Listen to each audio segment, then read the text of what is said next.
Hey everyone, thank you so much for being here today. My name is Denise. I'm also known as heywigsister on Instagram and Facebook. Today I am here to introduce a topic, speak on it just a little bit, and see, maybe gauge what interest there is in me continuing in maybe a little bit of a series on this topic. So if you're curious about heat-friendly fibers and you'd like to hear a little bit about them, hear my thoughts on them, and potentially see a more deep dive, in-depth series on these fibers, then please stick around for the rest of this video and we'll dive right in.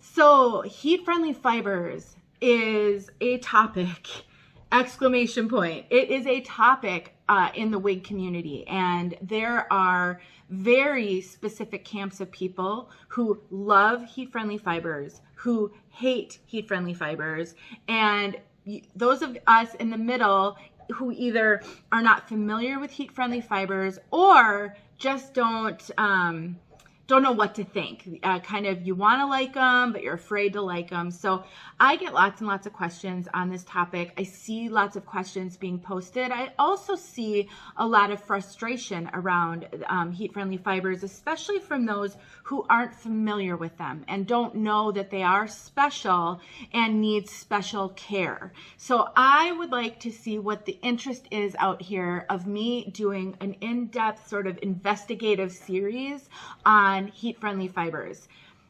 Let me tell you though where I land on the topic, and that might help you as well. So I land in the camp of people who don't prefer heat-friendly fibers. I have a few wigs that I really love that are heat-friendly, but in general, the only wigs I really like to consider that are heat-friendly are kind of chin-length bob style in the Belle Tress line.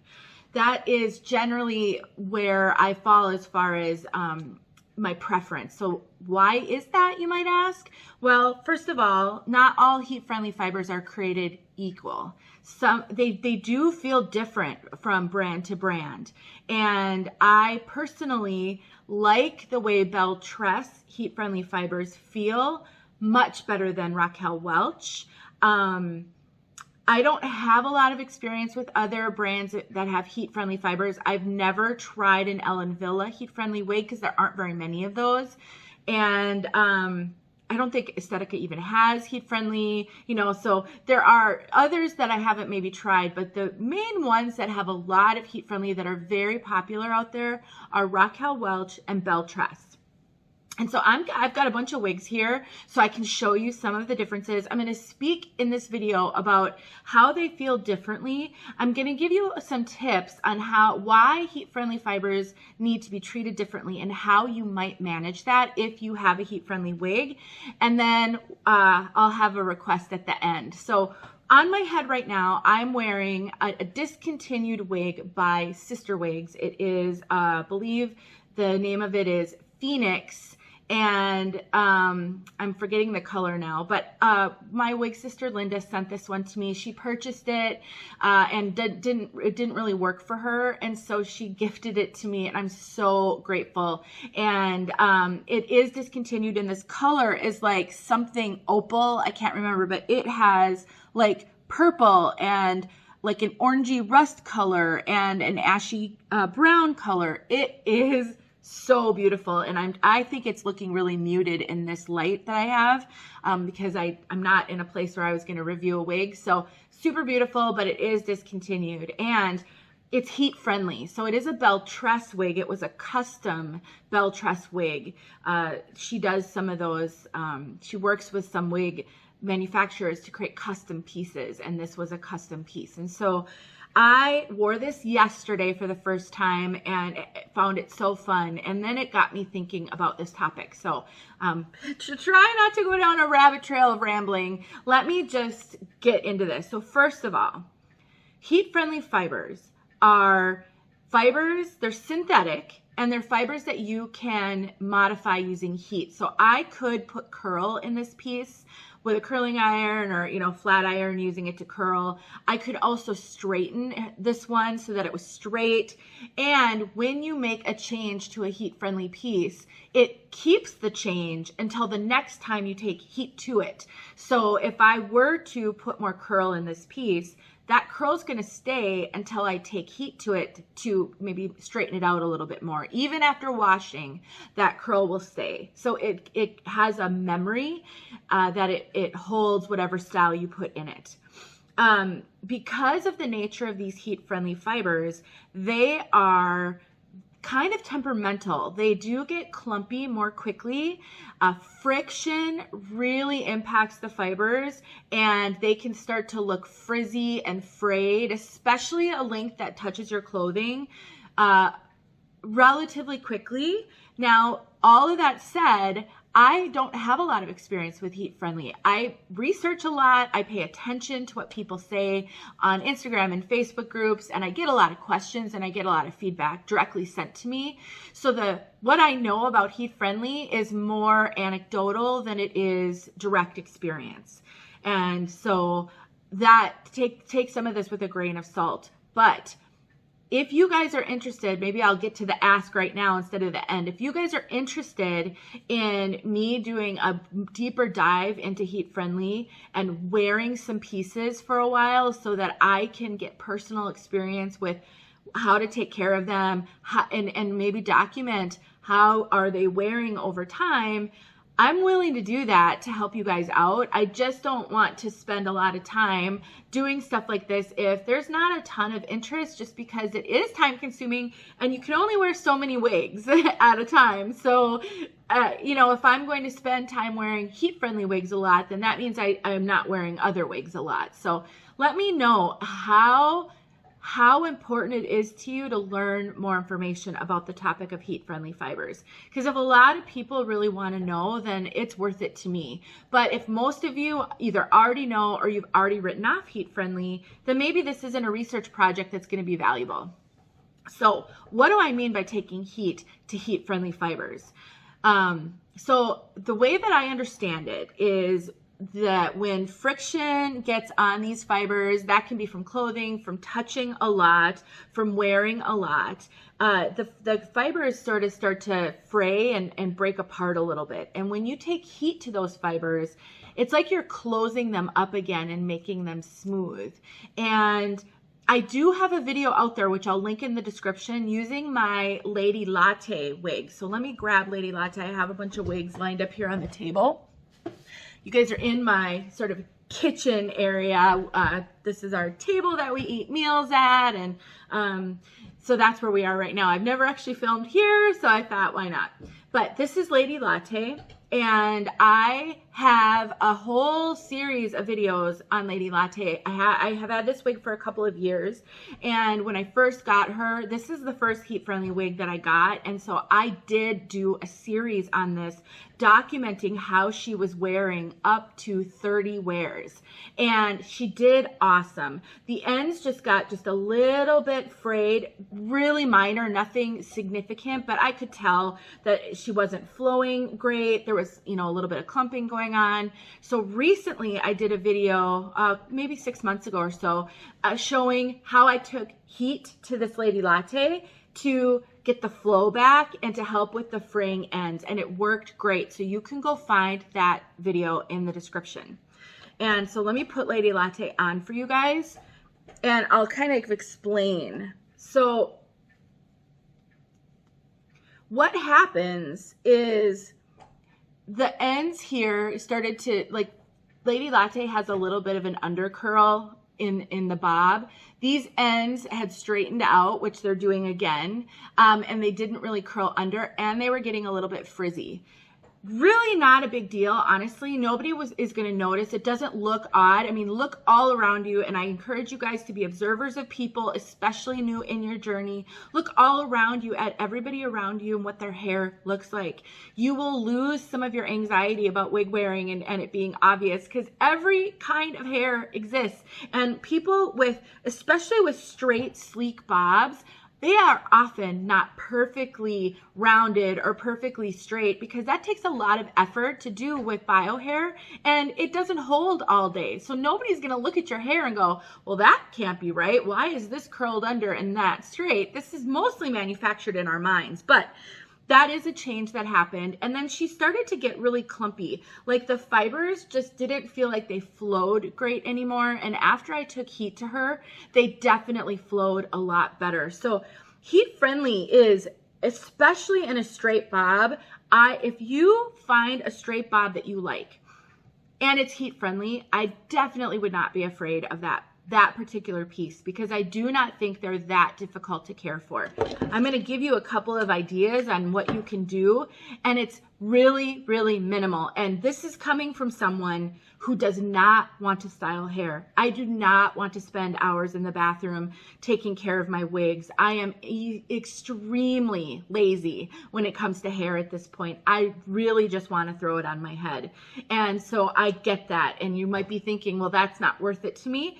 And it may not be, and then you can stay away from heat friendly. But if you want to have as broad of options as possible when it comes to wig wearing, then I think this is important to understand, especially if you're working on a budget. I like to shop the secondary market for wigs a lot, because I just don't have any extra money at this point. I mean, we are struggling, honestly, sometimes with just weekly budget, because everything is so expensive, groceries and gas and all of that. And so you might need to be more flexible with your wig wearing and purchase wigs that are on sale, on clearance. And that's why having skills like this can help you, because then you can purchase those and you know that you can deal with them. So we've got a couple of different options when it comes to taking heat to a heat-friendly piece. This right here is a hot air brush that has a metal barrel. This is a hot air brush that is an air, it's a hot air brush. So this is actually a curling iron brush, not a hot air brush, a curling iron brush with a metal barrel. This is a hot air brush with a plastic barrel.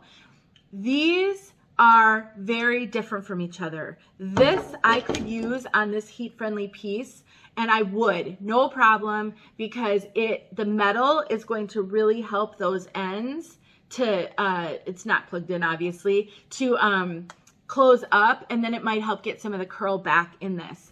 This I could also use on this wig. It's not as intense though, and I prefer to use this type of a hot air brush on regular synthetic, which you can do, and I have shown in previous videos. You can take this and some water to create more of a steam environment, and you can do that with regular synthetic.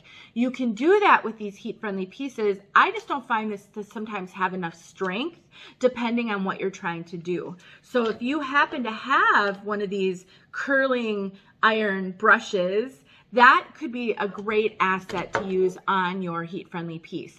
And just taking this through the wig, and I noticed my daughter must have been using it because there's tons of hair on here, but taking this on the piece periodically and just even going over the top layer while it's plugged in, that's going to give the wig back some of its life, some of its sleekness, because heat-friendly wigs need heat. That's just the way the fibers are built, is they need heat to keep them soft and supple and flowing. And I will tell you guys, there is nothing like a Belle Tress heat-friendly bob. These fibers are so incredible. And I shared this in my series on this wig back when I did it. I want to touch this one all the time. It is so soft and so silky and so smooth. It's gorgeous. And heat-friendly doesn't tend to be shiny like regular synthetic. So if you struggle with shine on wigs, that's another great benefit to a heat-friendly piece. Another heat option that you can do is a flat iron. So you can take a flat iron and you can get in there on those ends and really try to seal up that cuticle and get rid of the frizziness. So you've got some options. I mean, you can use a regular curling iron. You can absolutely use a steamer and use steam to work on it. I just think, depending on how much help your heat-friendly piece needs, A steamer may just be overkill if you can use a curling iron, a flat iron, or one of these. And if you do it regularly, your wig never gets to the point where it's so in need of help that you need like extra power. If you every 4 or 5 wears, just take heat to this, then you're going to be good to go, and you're really never going to have a major issue to deal with. This brings me to why I like, if I'm going to do a heat-friendly piece, why I like a straight bob over every other wig. If it's longer than this one is borderline because sometimes it touches my clothing. If it's longer than this, then you are going to risk having to take care of it more often because those ends are constantly being, friction is constantly being put on them and making them get frizzy. So a shorter bob is great, and straight, because when you take heat to these wigs, you are changing.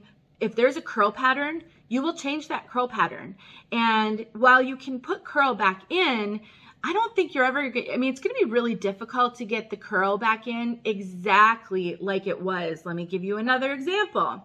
I have here Editor's Pick by Raquel Welch. I've never worn this one. I got this one from a wig sister. I purchased it actually. She told me that she had either only worn it once or didn't wear it. And I'm struggling to believe that. Now, I'm not calling anybody a liar. I don't even remember who I purchased this from, to be honest with you. It was like a year and a half ago. But the ends feel really frizzy and it just doesn't look new.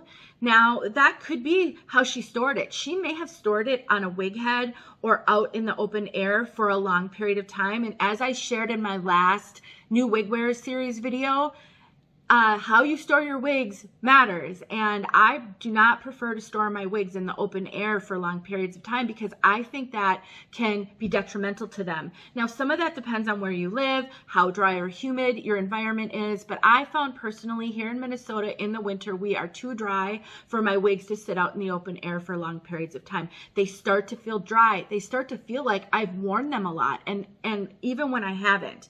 And that could be what happened with this one. But suffice it to say, and I never said anything. I didn't return it back to her. I didn't complain. I just kind of don't do that kind of stuff. I chalk it up to experience. And the experience that gave me was not to, she's been in her box. I didn't even bother to try to take her out to fluff her up. What that experience taught me though was don't buy a heat-friendly curly wig from the secondary market because you never know. I hate to say that because then if I turn around and want to go sell a curly heat-friendly piece on the secondary market, nobody's going to want to buy it from me. But anyway, so I get back on topic here. If I take heat to this to try to help with the frizzy ends and all of that, this curl pattern is going to straighten. How much heat I take to it will determine how straight it gets. If I just take a quick blast of heat to it, it might not get super straight, but it will straighten some. And you do need, though, to do enough. If the ends are frizzy, you need to run something through it. It's not just a matter of using a hair dryer to put heat on it. That's not going to be enough counter friction to get rid of those frizzy ends. So that's why I struggle with these kind of wigs in heat friendly, because I personally don't think I would be able to get the curl back into this. And I'm really, really terrible at curling hair. I've tried it in the past and it doesn't go well. And so that's my fear. So if you're new to heat friendly and you don't have experience with it, I would strongly encourage you to start with a straight piece because those are going to be easier for you to manage and modify. And so that said, if you wanted to put more curl into this one, because after time, even with regular synthetic, the curl starts to relax. It might start to get a little frizzy depending on how you care for it.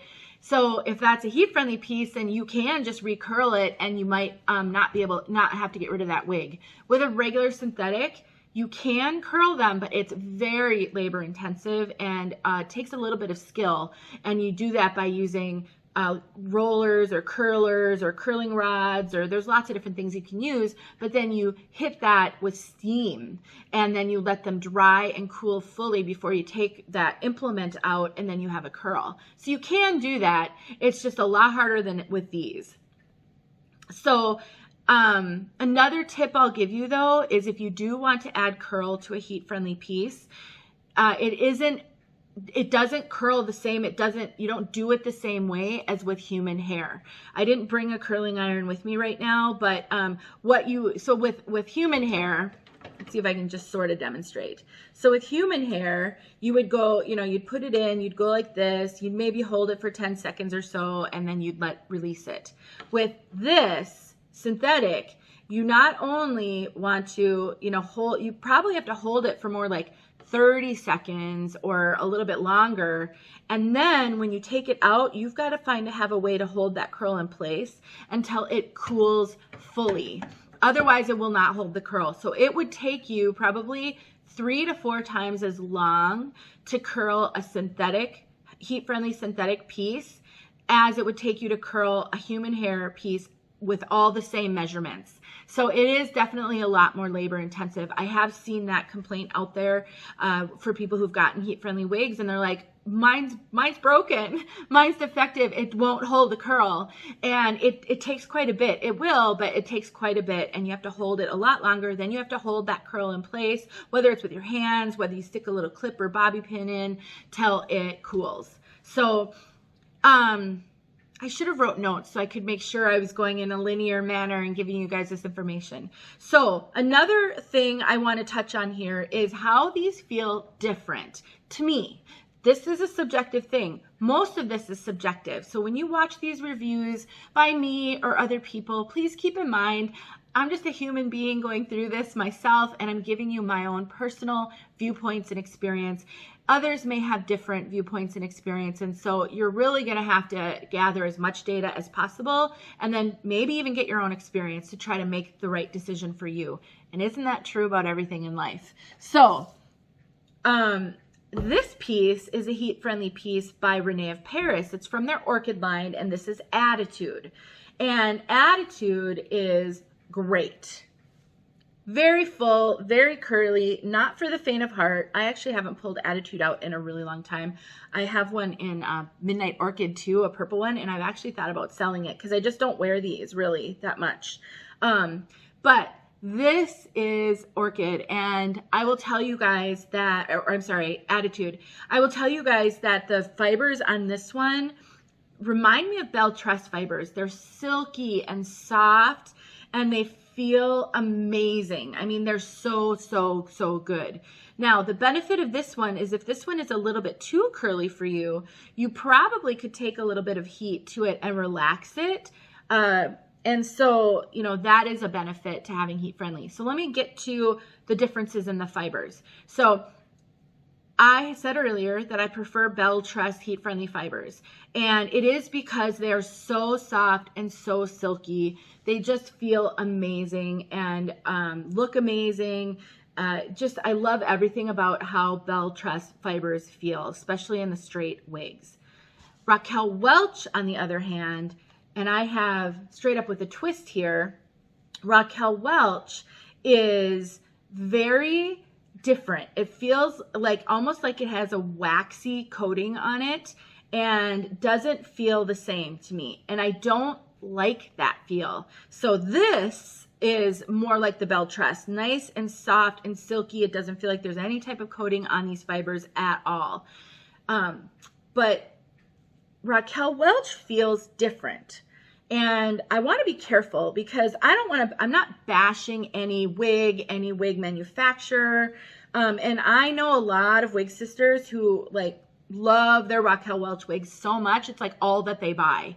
And so, this again is just my personal preference, but they just feel kind of different. And up until I got this one, I really haven't been pleased with the heat friendly fibers by Raquel Welch. So I've kind of stayed away from them, but I got this straight up with a twist and I have fallen madly in love with this wig, and I've worn it like 5 or 6 times. So she's starting to look a little clumpy, cause I've worn her, gosh, at least probably 6 times for long periods of time. And so I haven't taken any heat to her yet. And the ends are doing just fine. They're not fraying or anything like that because they're not touching any clothing.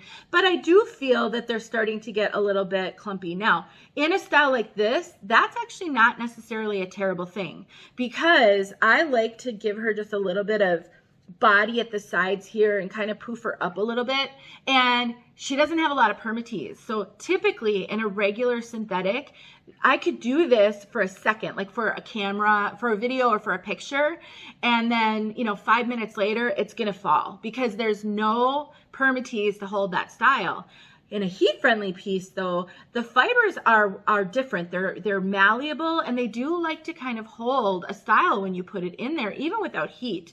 And now that this one's getting a little bit dirty just from touching it a lot and from the air, I think I'm noticing it's doing that even more. So that's actually a bonus, because then I don't have to constantly be touching this. I can sort of do that, and then I can kind of go about what I'm doing, and it's going to hold the style for the most part without having to use a lot of product. So that's another benefit to heat friendly, and I've noticed that with other wigs as well. But Raquel Welch, because their fibers are just a little bit different and they do feel a little waxy or coated, I've seen it described as they feel dirty, that can actually be a real bonus. So I like that, and I'm loving this wig. So kind of a long-winded way to say, heat friendly are special, and they require special care and just some special considerations. And so if you haven't dove into the heat friendly world yet, I encourage you to, you know, not be super afraid, know what you're getting yourself into, and maybe purchase accordingly. If you can, start with shorter styles like this one, like John Rene Ignite. I could have grabbed that one as well, because that one is also heat friendly. I think that one, those fibers feel similar to Raquel Welch, a little bit dirty, a little bit coated. Those are going to be better places to start and straight than getting an editor's pick or a curly piece, because once these start to go, you're going to ruin the curl pattern, and which, if you're love styling hair, that's probably not a fear, but it could be for some. And so that, and then as far as product goes, I still don't like to use a lot of product even on heat friendly pieces. I think some of that's going to depend on how long your piece is. If it's longer, you're probably going to want to spray a detangler or something in to get those tangles out and, you know, kind of protect them from that friction. But I personally don't think I would use any kind of different approach with my heat friendly pieces than with my regular synthetic when it comes to product, and I would wash it the same. So in that sense, I don't think that there is much difference. But again, I don't have a ton of experience. I've sort of avoided them as well, so I can't speak from personal experience. So do you want me to get some more experience? Would it be valuable to you guys if I made a concerted effort over the next few months to really focus on wearing heat friendly and documenting how it's going? I think I'll do that with this one because I'm just loving this one so much. Although the color, it's a fiery copper, SS fiery copper, is kind of light for me as we're getting into winter. I like to go back to my darker brunettes in the winter, but I'm happy to do it for the sake of research and to help my wig sisters. So, and I do have my Bellissima, which I've worn a ton. And I think I have a video where I show a new one and a much worn one. And, you know, so this one's doing great, but maybe I'll bite the bullet and start wearing this editor's pick just to see kind of what happens. And this one, I started the video off with this Belle Tress one. I can wear this one more too. Now, the thing with this one is the color is so out there. See that? The purple and the rust kind of orange color that I don't know how much I'll wear it, you know, to certain things. Although I wore it to the football game yesterday and nobody said a word. So anyway, if you want help with this, let me know. If you have specific questions, put them in the description or in the comments so that I can see them. And let's just see how I might be able to support you guys on this part of the wig wearing journey. Thank you so much for watching. I hope that this helped you and wasn't too terribly rambly, but again, I'm just chatting with my wig sisters in these videos. If these were like professional training pieces, which I used to do when I worked in HR, it would be much different, and I'd have talking points and I'd be really on track, on topic. But anyway, that's just how I roll with these videos. I do want to say, if you stuck around to the very end here, I have a big thank you to throw out there to some of my wig sisters who have been so encouraging to me this past week. I'm going through a very significant spiritual battle. I think wrestling with myself and my flesh, kind of wanting to not be outspoken, not wanting to rock the boat, just wanting to focus on wigs, and the other side of me that Jesus has hold of, and wanting to just talk about him and talk about what I see happening in this world. And I'm so concerned, and I'm so concerned for my fellow human beings. I'm so concerned about the evil on our souls, and I'm literally every day in this terrible wrestle that I can almost not focus on anything else. And every night I go to bed and I think, okay, I'm not going to say anything tomorrow. I'm just not going to talk about this stuff. And then I wake up in the morning and I see something and I can't not post it. And some of you have sent me such encouraging messages that you've either emailed me or you've DM'd me or you've just put it in the comments of the video, a couple of videos that I've made or posts that I've put out there, encouraging me. And I have cried so many times. You guys have no idea how much it means to me that I have your encouragement. I'm going to try to be prayerful and discerning about this, because I know not everybody agrees. And I do have people who aren't Christians here who watch my videos. I'm not trying to alienate anybody, but if you're a Christian who loves Jesus with all your heart, you know what I'm going through. You know, sometimes we get pressed into service even when we don't want to be. So that's where I'm wrestling right now. And I just want to say to you guys, thank you for your support. It has meant everything to me, and you are doing God's work by encouraging. So anyway, enough of that. I just want to tack this on to the end, because I know a lot of people won't make it this far. And I think the ones who support me the most probably do make it to the end. So thanks so much, you guys. I love you from the bottom of my heart. I hope this helped. And let me know if you want more videos on heat friendly and if you want me to do a deep dive series on that. Please subscribe if you like what you see here, and I'll talk to you soon.